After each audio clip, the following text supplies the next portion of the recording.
명품 브랜드들이 지금 플래그십이나 팝업을 어디다 해? 성수동에다 하잖아. 우리 때는 다 무조건 청담이잖아. 그 명품 거리는 오는 애들의 접근성이 10대, 20대가 오는 데가 아니야. 거기 못 들어가. 고등학생들 무서워서 어떻게 들어가 거기를. 들어가는 순간 손에 흰 장갑 낀 사람이 와갖고 문 열어주고 그러면 그때부터 애들 압도돼갖고 구경도 못해. 뭐 가격을 어떻게 물어봐.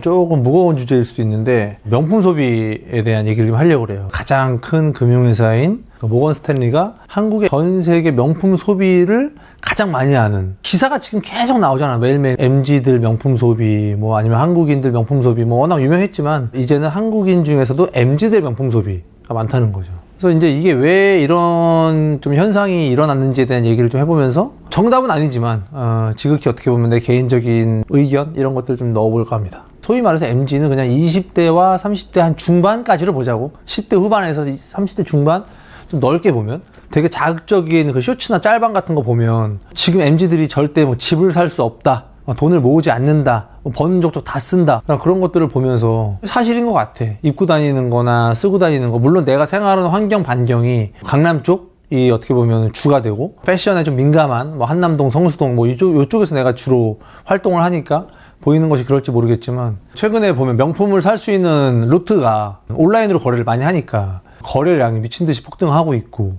근데 왜 MZ들이 이렇게 명품에 열광할까에 대해서 이건 내 개인적인 생각이야. 여기서부터는 나는 솔직히 말하면 50%는 인스타를 보면 다 행복해 보이지. 명품 뭐 호캉스, 오마카세 그런 것들을 계속 피드에다가 노출을 시키니까 나는 도태되는 건가? 나도 저런 걸 해야 되겠다. 약간 뭔가 그런 심리적인 압박감이라든지 뭐 이렇게 살지 않으면 나는 불행해. 이렇게 생각을 하게 되면서 소비에 대한 것들이 글로 휩쓸려가는 경향들이 좀 있긴 있겠지. 내가 처음 오마카세 접했을 때는 한 10만원, 15만원 사이였다면 지금 요즘에는 좀 괜찮다고 생각하는 오마카세는 30만원씩 하니까 한 끼에 30만 원을 소비해야 되고, 호캉스도 마찬가지잖아. 우리가 뭐 모텔에서 자는 걸 호캉스라고 하지 않으니까. 또 애들 올리는 호텔들이 뭐 일반 호텔은 아니잖아. 뭐 신라, 하얏트 뭐 이런 데일 거 아니야. 뭐 비싸면 50만 원 넘어가겠지만 그냥 한 30이라고 하면 하룻밤 밥 먹고 하룻밤 자는데 5, 60을 쓴단 말이지. 그러면 걔네들은 한 달에 도대체 얼마를 벌고 얼마를 쓰고 있냐는 거지. 난 이게 너무 이제 말이 안 된다고 생각을 하는 거지. 그래 솔직히 말해서 나는 운이 좋게 난 디자이너로서 사람들한테 비즈니스라는 걸 성공적으로 해서 정말 많은 돈을 벌었다고 한다면 우리 직원들이 나를 제일 부러워했던 것들 중에 하나가 실장님은 뭘 살 때나 뭘 먹을 때 가격표를 보지 않았다는 거지.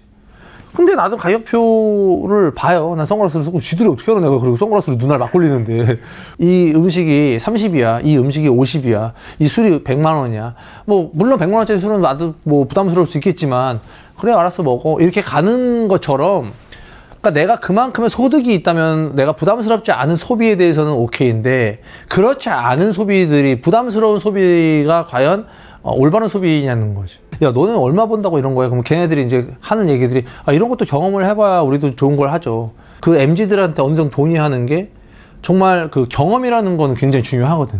내가 디자이너로서 살면서 좋은 옷을 만들려면 좋은 옷을 많이 입어본 사람들이 좋은 옷을 만드는 건 맞거든. 무의식 중에 내 몸에 흡수되는 좋은 취향들이나 이런 것들이 어떻게 보면 굉장히 좋은 자양분이 되는데 단순히 그 자양분만으로 살 수는 없다는 거지. 그러니까 나도 그만큼 소득이 있어야 된다는 거지. 많이 버는 사람이 많이 써야 경제가 돌아가니까. 근데 MZ들은 많이 벌 수 있는 구조가 아니거든. 내가 인스타그램을 보면 진짜 20대들 맨날 골프 나오고 40이 넘어서 처음 골프를 쳐봤지만 골프는 돈이 많이 들어가는 스포츠야. 한 번 나가면. 골프장을 어떻게 일주일에 두세 번씩 가냔 말이야. 뭐 명품 중에서 제일 많이 보여지는 것들이 그냥 애들 딱 그냥 오마카세 먹으면서 가방 하나 올려놓고 찍는 거. 아니면 본인 시계, 팔찌, 액세서리 같은 거, 주얼리도 맨날 뻔하잖아. 시계 롤렉스고. 그 다음 팔찌 까르띠에 그 못으로 된 거랑 나사로 된 거 그거. 목걸이는 다미안이나 반클리프. 이거 아니야. 그러니까 반클리프랑 다미안이를 어떻게 MZ들이 사냐는 거야. 그거 하나에 돈 1,000만 원인데. 그래서 나는 이걸 보면서 그냥 세 가지라고 느꼈어. 정말 집에 돈이 많은. 근데 난 이 사람들은 거의 비중이 낮다고 생각해. 왜냐면 정말 돈이 많은 사람들은 그런 자랑을 안 해. 어떻게 보면 그런 것들을 다 아이템들을 갖고 있지만 그런 것들을 과시하는 인스타 피드를 그렇게 올리진 않아. 두 번째는 솔직히 말하면 짝퉁, 가품. 이게 한번 논란이 된 적이 있죠. 정말 인스타 피드에 하나 올리기 위해서 살 수도 있는 것 같아 애들이. 짝퉁. 가품. 세 번째는 카푸어라 같은 개념으로 버는데 다 쓰는 거. 그리고 네 번째는 조금 더 민감한 주제겠지만 불법 이해를 하는 게 입고 싶거든. 10대 20대는 무조건 휩쓸려 가. 나도 그랬고. 그래서 유행이라는 게 특히 고등학생들하고 대학생들 사이에서는 되게 휩쓸려 다니는 경향들이 있잖아. 나는 가장 큰 이유 중에 또 하나가 뭐냐면 그 10대 20대가 가장 영향을 받는 사람들은 셀럽이야.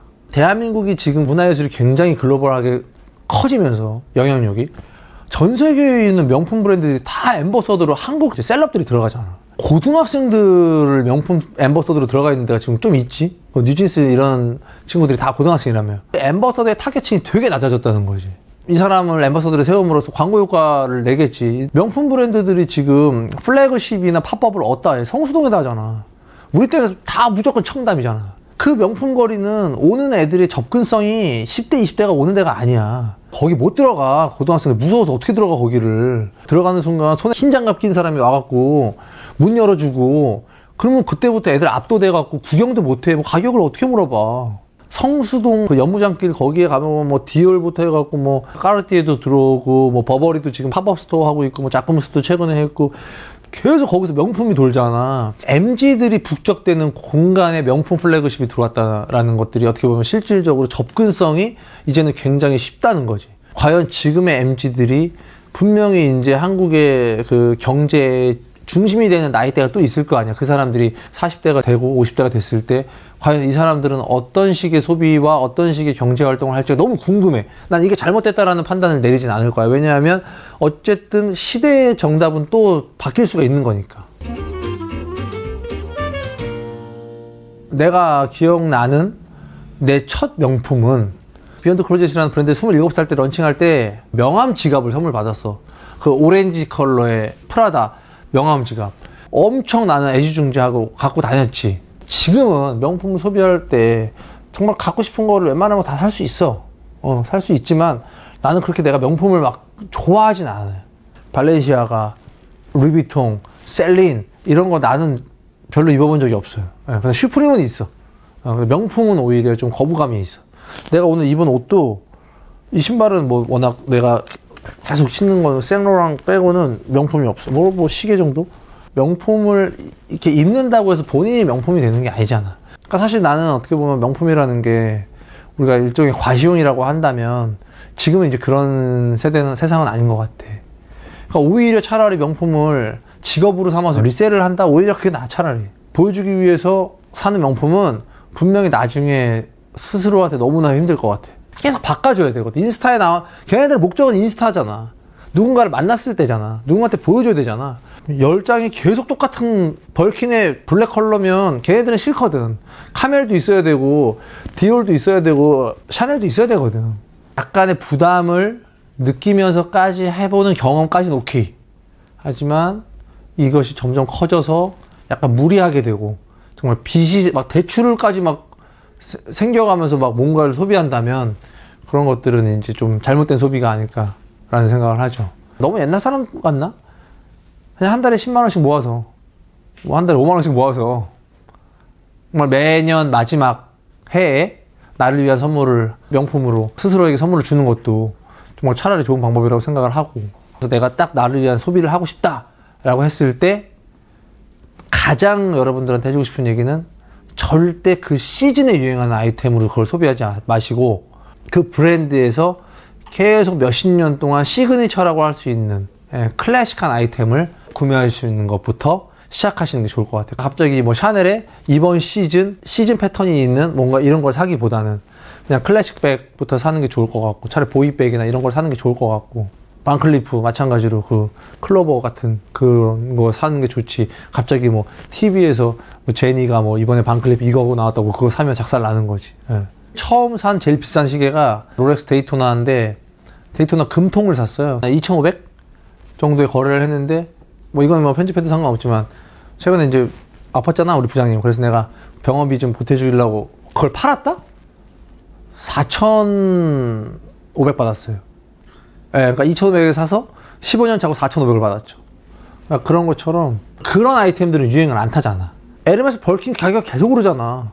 이왕 내가 뭔가 소비를 하기로 마음을 먹었다면 그 명품에서 가장 시그니처, 가장 유행 타지 않는 가장 클래식한 아이템을 구매하시면 그거는 본인이 죽을 때까지 찰 수도 있고 나중에 자식한테 물려줄 수 있는. 명품 소비에 대해서 오늘 좀 얘기를 해봤는데 매스컴이나 이런 것들이 조장한다는 건 사실 난 좋게 보이진 않지만 경험해보는 것도 충분히 좋은 일이기 때문에 정말 만족할 만한 쇼핑을 했으면 좋겠습니다. 여러분들 부자 되셨으면 좋겠습니다.